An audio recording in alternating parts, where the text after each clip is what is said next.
का भैया मन भर दे मन भर दे मन भर दे मन भर दे मन भर दे मन भर दे मन भर दे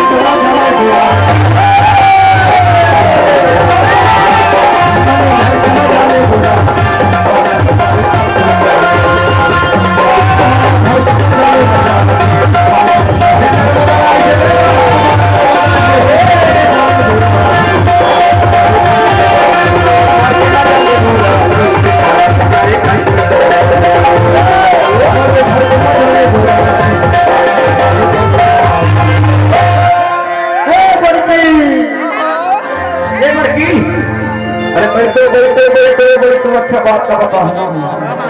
बैठा ना वो अरे को दिन तुम मोरे को उस बात का सुन ले लो ईमान से ना अभी 3:30 बजे अभी